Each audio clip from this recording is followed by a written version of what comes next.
আমাদের প্রায় প্রত্যেকের জীবনেরই একটা সোনালি মুহূর্ত, হয়তো স্কুল কলেজ বা ইউনিভার্সিটির সময়টা। আমরা বেশিরভাগ জনই হয়তো সেটাই বলবো।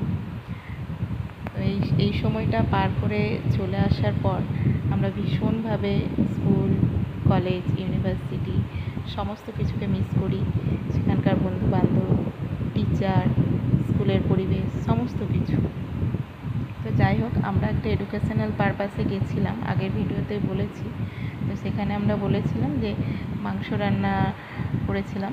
তো তার ভিডিওটা আজকে একটুখানি শেয়ার করব, তার মধ্যে একটু গল্প করব। এখানে সমস্ত মাংস রান্নার ইনগ্রিডিয়েন্ট রয়েছে, আলাদা করে আর বলছি না। আর যে ডিমটা রয়েছে, ডিমের কথাটা একটু বলে নিই। আমাদের মধ্যে এক বন্ধু মাংস খায় না। ভাবুন, ইয়াং জেনারেশনের ছেলে হয়ে কতটা স্যাক্রিফাইস তার। যাই হোক, খাবার দাওয়াটা যে যার নিজের পছন্দ মতো।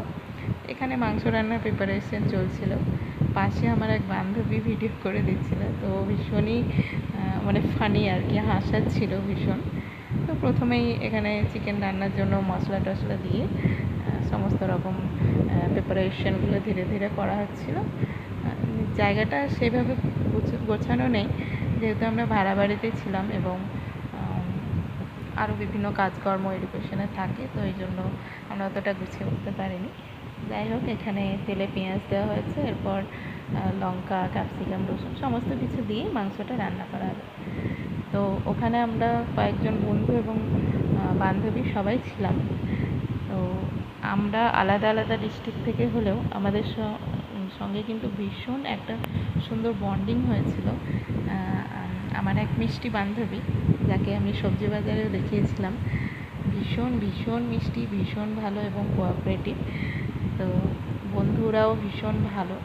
এখানে দেখুন, আমি পরবর্তীতে কড়াইটা হ্যান্ডেল করতে পারছিলাম না, যেহেতু গ্যাস ওভেনটা ছোট ছিল, তাই জন্য পরের প্রিপারেশনটা ওই করেছিল। আর হাতে ভীষণ গরমও লাগছিল, কড়াইটা তেতে গেছিলো, ওখানে ধরতে হচ্ছিলো কড়াইটাকে।